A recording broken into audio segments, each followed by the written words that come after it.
I was feeling stuck.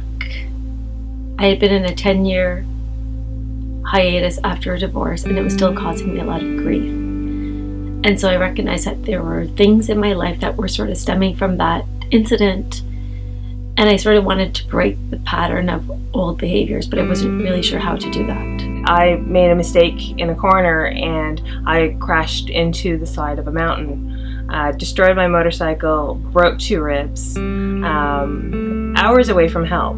Later in the year, when I tried to get back on again, I had so much dread.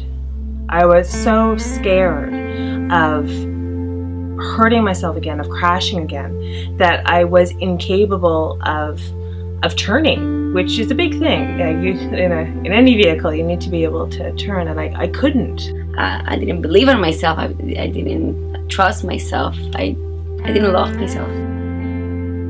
I would be hit by waves of emotion, but it seemed like this wave of emotion was connected to something that happened 10, 15 years ago, and I couldn't put the pieces together. When that parent hits you as a young child, you may think unconsciously, oh my God, I must be worthless, or I must be bad because my parent is hitting me, my parent is abusing me. That's what you would think on an unconscious level.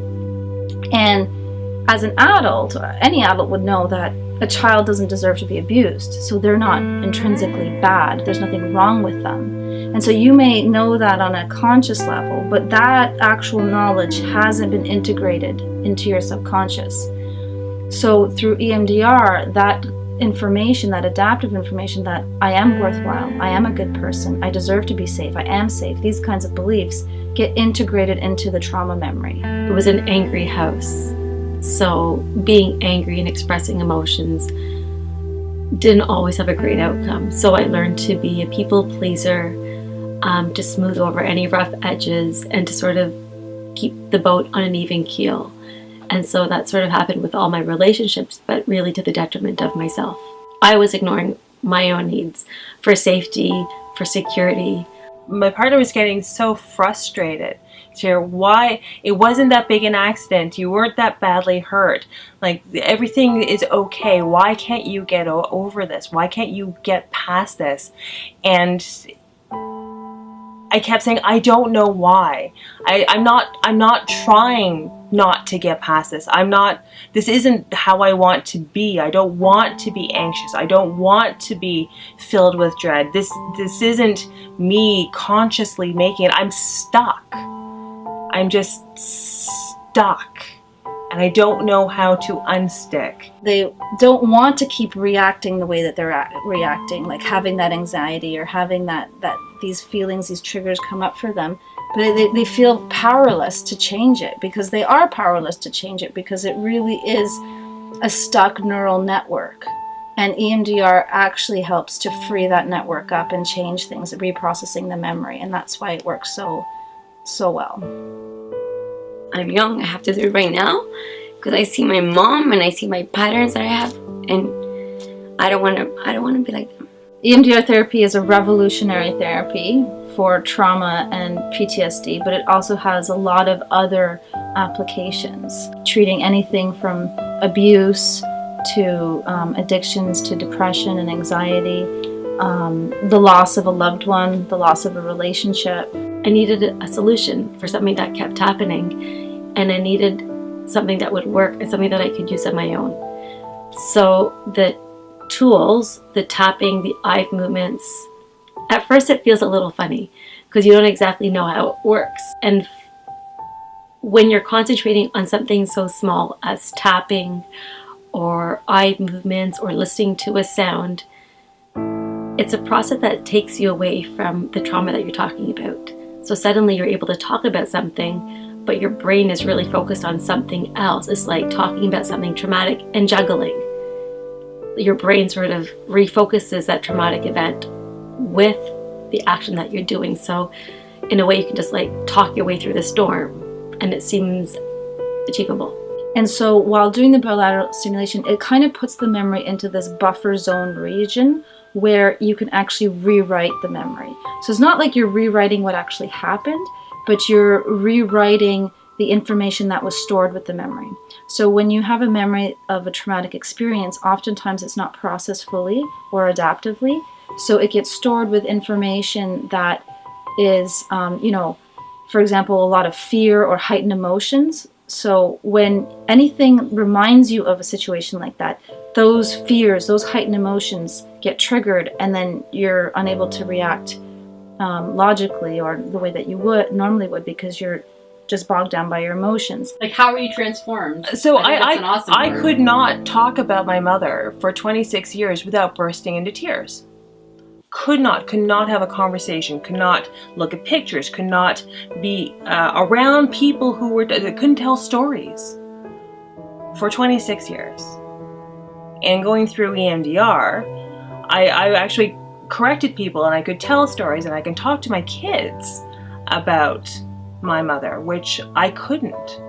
It's taken away the negative connotations and just left the good. So what I was carrying around with my mother was her death, not her life, right? And so what I have now is the memory of my mother, not the memory of her death.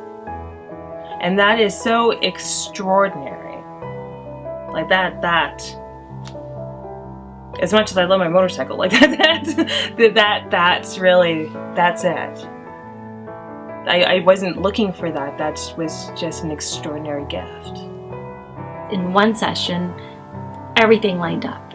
And then suddenly I could see the patterns in my life crystal clear, and it was so profound, enlightening. It was relieving. That's the word. It was relieving to see patterns for what they were and to be able to trace them back to their source and then say, oh, okay, well, that's where it started from. Okay, now I can fix it. What I love doing is getting people from just surviving to living, to really living their lives, and to be able to make their decisions from a place of actually discovering what they really want and being able to pursue that, being able to self-advocate and also love themselves and appreciate themselves, right? Those are all really important goals with the therapy.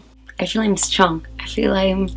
I believe in myself. I feel like I do what I want to do. My mom is so happy for myself. She listens to me. She's like, that was the best gift I could ever ask for, right? Because she said, I just wanted you to cut that pattern. Going from a person EMDR therapy to online therapy, I felt had any changes. The fact of me being in my own comfort zone, it was even better. I was literally on my couch, no noise, I didn't have to go anywhere. So online therapy, and I don't know if this is the experience for lots of people, but I was a bit reticent at the beginning because of the self-consciousness of looking at myself on screen and then also having someone look at me. So I was hyper aware of my responses because I could see my face in the screen. But closing my eyes and then going through the whole therapy session, it felt like a regular session in the office. So I was surprised that it felt very natural, and I was happy about that. There's no homework involved. There's nothing that you need to do between sessions for it to work or for it to be effective. There's no onus on you.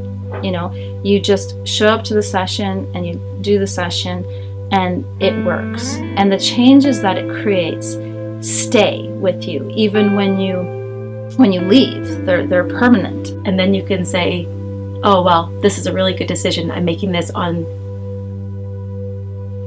based on what's good for me, rather than what might have been good for me as a 6-year-old or a 7-year-old. The sense of accomplishment that came out of every single session was completely different than anything that I got out of a talk therapy or talking to any other kind of therapist. I would recommend EMDR wholeheartedly, and if I was going to tell someone about it, I would say that it's solution-based. I think that's the biggest difference from regular therapy. I think when people go to therapy, they think they're going to go talk to someone for an endless amount of time without any sort of closure date or without any sort of solution. It's something that's ongoing, which is wonderful, which is great if that's what people need. But if someone is looking to find a solution to a problem, or find a solution to an issue, or why does this keep happening, or they want some tools, practical tools to deal with it on their own, then I think EMDR is really good. I equate EMDR to sort of performing neural surgery, but on sort of people's, like on a soul level almost. I've seen the change in myself. My family has seen the change in me. I react to things differently. I literally think about things differently. It's like witnessing a miracle. And in fact, there have been quite a few times where, I've said, this is a miracle. And the client is like, this is a miracle.